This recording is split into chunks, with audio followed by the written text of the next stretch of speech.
Master Kenobi, join me to the dark side. It's over, Anakin! I have the high ground! I hate you! You are the chosen one! You are my brother! I love you! Take my hand, Anakin! Long live the Empire. No!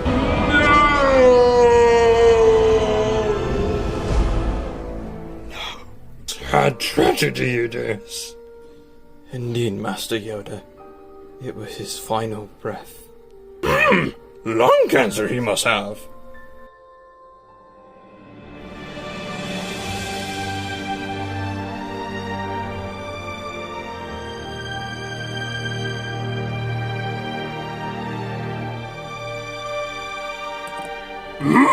Greetings, fellow geeks and nerds. It is I, Daniel, but you may call me the Pop Culture Dude. Anyway, we're talking about for the trailer for Star Wars Episode 9, The Rise of Skywalker, that recently just been released in D23 Expo during the panel very recently where they launched the trailer and where the cast and the crew were talking about the film, and now they're having their presentations, and now the trailer has been launched, got back home from school, and right now, let's get on to this supposed to be the conclusion to the Skywalker Saga. Let's see how it does it. J.J. Abrams, we're on you after the backlash of The Last Jedi. Hopefully, the end of the Skywalker Saga, particularly the Star Wars franchise, should end off in a high note. So anyway, we're going to start off with the reaction in 3, 2, 1. Let's go. Star Wars, don't fail me now.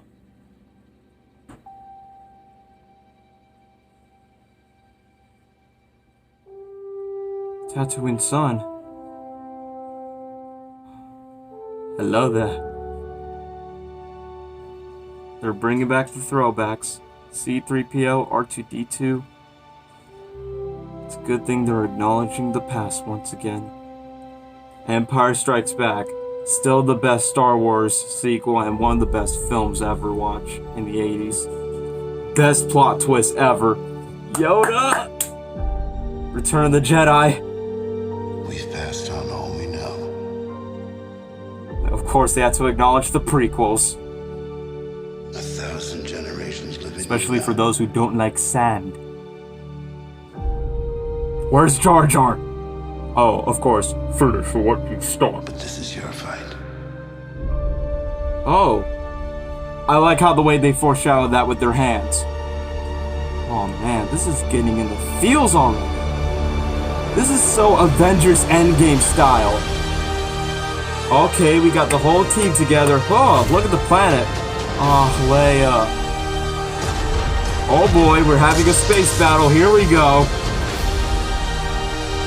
Whoa, C3PO's red eyes. Whoa! I guess they were not kidding about a war happening in Star Wars. Oh boy, here we go. You go, Rey. You go. Do it. It's him. Wait, what? Oh! Ooh! The dark side has consumed her. Luke has been warning her about this the entire time. Wow. Wow. What a trailer. It's a good thing they did not reveal way too much, kind of like what the Russo brothers did with Avengers Endgame, not revealing too much. But in this case, this trailer was amazing in general. First off, I had to give the props for, since this is supposed to be the conclusion to the Skywalker Saga, they acknowledge all of the trilogies, the original trilogies from New Hope to Empire Strikes Back, Return of the Jedi, and then we get to the prequels, obviously Phantom Menace, Attack of the Clones, and Revenge of the Sith. But, of course, we already know that they've been passing on with this new generation. Now, we're in the climax of this new trilogy that has been launched ever since Force Awakens came by. And now, this is supposed to be like the end of this trilogy, even though it only ran for 4 years, ever since 2015. But in some of the cases, there's so many questions I have to talk about. Like, for an instance, it's a good thing with the callbacks, but can we just like go back and just break down the trailer like shot for shot? Well, not by shot for shot, but some moments that's needed to be discussed about. And the one thing I like about these Star Wars trailers, they keep us theorizing and speculating until before we want to make our own fan theories before we see the final cut of the film. But make sure you not lead to major disappointments, kind of like what Last Jedi did. Oh, who are Rey's parents? Nobody. Who is Snoke? Oh, some dead guy. Or if Palpatine is back. And here's the thing. It's cool that they're bringing Palpatine back to the final conclusion, but the question is how, ever since we've seen his fate in Return of the Jedi. So I guess it's going to be like a Dark Apprentice or a Force Ghost, like a Sith Lord Ghost. I don't know. Has to be some explanation about that. But I hear Darth Vader's breathing. Is that like some way that we're going to see like a Vader Ghost in way? I don't know. Not for sure, but it's kind of linked, like the dark side of Apprentice is coming back, especially for our main heroes. And the best thing about it is, from what J.J. Abrams, Daisy Ridley, John Boyega really wants to do, they want to like let the heroes, like the main heroes of this trilogy, Rey, Finn, Poe Dameron, the three trio of this new trilogy, to work together alongside on the same journey instead of just being separated and split, kind of like did with Force Awakens and The Last Jedi. And not gonna lie, that was kind of my disappointments with the last films, especially with our three iconic heroes who were leading the Star Wars franchise, Luke, Leia, and Han. But one of the things I was kind of disappointed is, it's so glad that they're back to the trilogy, but I don't see like they have a moment where they're all reunited and have their time to shine. That's what I wanted, but sadly we can't do that because they kill off Han Solo in Force Awakens, Carrie Fisher passed away, and now they even kill off Luke off after in The Last Jedi, so it's just a missed opportunity where we can have the iconic trio that started the Star Wars franchise in the beginning and be all reunited. You see, this is why people just like Marvel more, because they have more respect for their fan service than Star Wars.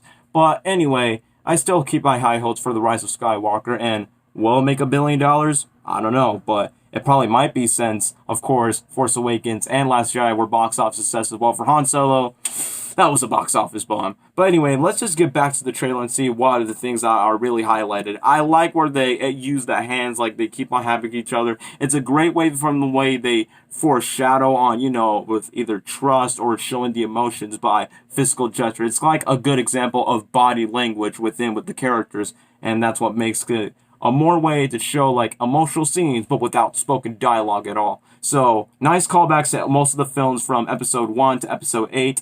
But the one thing that really just surprises me is after when we get to like the official timeline, since we know this takes place immediately right after The Last Jedi. Like we have the whole crew. We got Finn, Rey, Poe. C3PO is actually joined the Avengers and just, oh, I'm just standing here with my red metal on. There's nothing what to do. Acting so silly. All nonsense. And the best thing is, I'm glad that Chewie's part of the mission, because I feel bad for him just because his close friend Han Solo has been killed by his own son. You will regret this, Ben Swallow. But in this case alone, it's a good thing he's joined part of the venture, while in The Last Jedi he didn't do anything besides try to eat a porg or try to ride the Millennium Falcon. But in some cases, it's a good thing that they're in some sort of like a, it's not Tatooine, but it's like in a desert area. But when I look at like those smoke bombs coming by, I'm like, is this Thor Ragnarok? Are they trying to steal Thor Ragnarok style? Come on, that's messed up.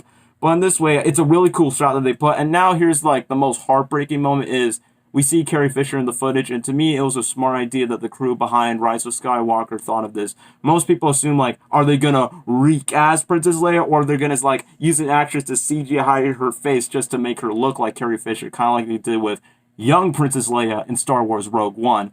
But in this case alone, it's a very smart decision that J.J. Abrams used unused footage that she shot with Carrie Fisher in Star Wars The Force Awakens and somehow be included in right here in Rise of Skywalker. Kind of reminds me from what they used Don Rickles' voice for Mr. Potato Head, since he did not record any lines for Toy Story 4, but they used the audio recordings after his passing. I think that's a smart decision instead of just completely getting rid of the character. And speaking of Leia, I remember like, obviously, the original director of this film was Colin Trevorrow, aka the guy who made Jurassic World, which is ironic, is because one of the writers of Rise of Skywalker is the writer of Jurassic World, and his pitch was making, of course, Rise of Skywalker be more focused on Leia. Like, Force Awakens is more about Han Solo. Last Jedi features more of Luke Skywalker, and then the last one was about to be more of Leia's story. But ever since the creative differences, Colin Trevorrow decided to like step away from the project and still made focus to the Jurassic World franchise. But in some way, of course, it's going to be pretty difficult that you're not going to include that much Leia, even though you want this to be more focused on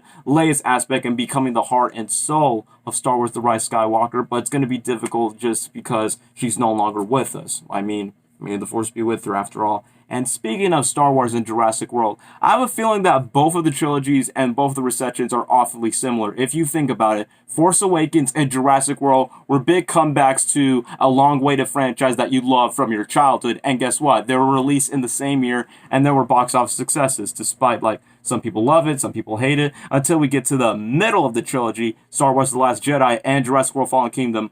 Both box office success, but they kind of like divided the fans just because they just didn't like what the filmmakers has done to the middle of the trilogy. And then the next potential third final film of the trilogy of both Jurassic World and Star Wars The Rise of Skywalker will be the end of the conclusion to not just the new trilogy, but the entire saga of the franchise ever since it started from its original predecessor. So that's the one of the things I can share things in common between the new Star Wars trilogy and the Jurassic World trilogy. I just see the similarities with them. Differences is, obviously, Star Wars is all about mind-controlling space bunts with giant laser swords, while Jurassic World we have, like, dinosaurs ruling the earth, and obviously Disney, Universal, you get the point.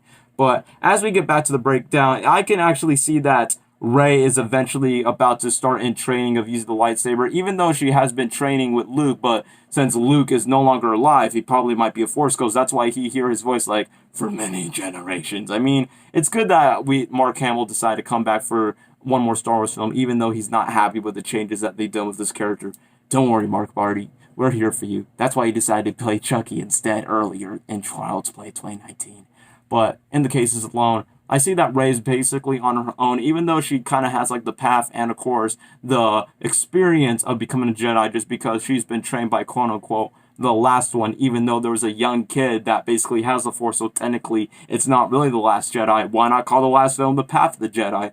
Oh well, but we see that she's like throwing like the lightsaber through the trees. Like it's kind of like a similar way how Luke was training with Master Yoda in Empire Strikes Back, but in this case, she's going to be more of her own just because there's going to be no mentors and now she needs to be more experienced on her own. So I guess Rey is going to be more independent and a team leader. So that's one thing I just like about Rey. Sort of say, oh, she's a Mary Sue, like she's so good at everything. But in this case, like she does have a couple of flaws where she usually gets beat down, especially from her emotional fears as well. And how could her path of the Jedi could leave into like the dark side's apprentice. And to me, that's what this trailer is showing. And for what John Boyega, the actor who plays Finn, they said there's going to be a full catastrophic war element in Star Wars. I mean, it's called Star Wars for a reason. But in this case alone, we see X-Fires, Bellini Falcons, and some ships from the Death Star, well, originally by the Empire, and they're all about to go in a Star Wars battle in space up there. So I think that's going to be pretty cool and pretty intense. Ring War Supreme. So it's a good thing that it's about to come to an end to this. And now my biggest question is, what is C3PO with his red eyes? Is he becoming the dark side too? Or is he trying to like reprogram himself just to like, I don't know, fix a technical difficulty on the ship that him and his other crewmates were doing? I don't know. We just don't want to go to like Darth C3PO. I mean, we can make that theory confirmed with Darth Jar Jar. It's like things. But we screw about Jar Jar. We don't care about him. But in this case alone, that's what we're pretty curious about. But I just like the fact that C-3PO's eyes were red until then we see this giant red laser beam that usually just shot down into this like planetarian area. I'll be like, hopefully it's not C-3PO's fault from the exit from his red eyes. But in this case alone, this is where things will get even more interesting, is where we see Kylo Ren and his TIE fighter is stuck in the snow. And it reminds me of Force Awakens, where he has his lightsaber down. The best thing about it is when the snow usually like grabs into the lightsaber, then we see like steam coming out. I think that was pretty epic. And now we get to like the climax of this trailer, which is pretty cool. And it's definitely based on that abandoned Death Star that was based on the last trailer. We see Rey and Kylo Ren going hand to hand once again with the lightsaber duels. Is it just me, or Rey and Kylo Ren bring out the best lightsaber fight sequences in the trilogy? They did an amazing job with Final Battle and Force Awakens, even though the killing of Leader Snoke was disappointing in The Last Jedi, and some of the cases, they decided to fight off with these guards together, one-on-one, and I think that was pretty epic. It's just that whenever it comes to like lightsaber fighting sequences, I think Rey and Kylo Ren are pretty much the highlight of this new trilogy with the lightsaber, where it has action and John Williams' amazing, magnificent score. And the sad thing is about John Williams, he's getting old, but it's a good thing since this is the last Skywalker film and this is his last Star Wars movie that he is going to compose. I mean, John Williams has been part of my childhood. Every time I hear his music, especially with the Star Wars theme, and obviously his music for Steven Spielberg movies like Jurassic Park, Jaws, E.T., Indiana Jones. So yeah, pretty much you heard about these music is really close to me. It's really like a work of art when it comes to filmmaking, but also composing scores for movies. So that's why I get chills every time I hear John Williams' music in any of his movies that he's included. So it's a good thing that it reaches to the climax of it until we hear Palpatine's voice once again. And when the music plays, we kind of hear Darth Vader just breathing. And the most plot twist thing about it, we see Dark Rey with these dual red lightsabers. I'm like, whoa. This is like the most shocking twist after I am your father. In this case alone, now we have so many speculation for what could happen. And of course, I know this is going to be one idea for every Star Wars cosplayer at every Star Wars Celebration convention. But overall, what could this mean? Is this really the real Rey? Or is this a vision? Or is this a clone? Because, you know, the Clone Wars, the Attack of the Clones. Or technically, I don't know, it could be like a vision or some way. But in this case alone, we're not sure. But if this is real, then maybe Kylo Ren is the one that he warned Rey about soon that you're going to turn your back on yourself, especially about her true identity. And Luke even warned about with Rey as well, as soon when he was training Kylo Ren, aka Ben Solo, before he decided to turn his back to the dark side. And Rey could be that. And when I see about these dual lightsabers, it reminds me of Darth Maul's lightsabers from the way that he used them, like back in the Twilight of the Republic. So who knows? Like I said, I'm not sure how this movie's going to end, but anyway, it just gives me so much questions and speculation for more. So it's a great title action sequences. They did not reveal too much. Some amazing callbacks to the original films, but in some way, hopefully this becomes as satisfying as it is, kind of like when Avengers Endgame and Toy Story 4 were nice conclusions to the franchises. But yeah, that's all my thoughts and my reviews or speculation. Can't wait to see this movie, and I'll be back in tune in for the next video because there's going to be a lot more content, because Wednesday there's going to be a brand new Joker trailer with Joaquin Phoenix. I'll make a reaction and thoughts breakdown for that. So if you've been watching, thank you for so much. Please like and subscribe, turn on the notification bell, and for more content for more. So, and remember, may the Force be with you.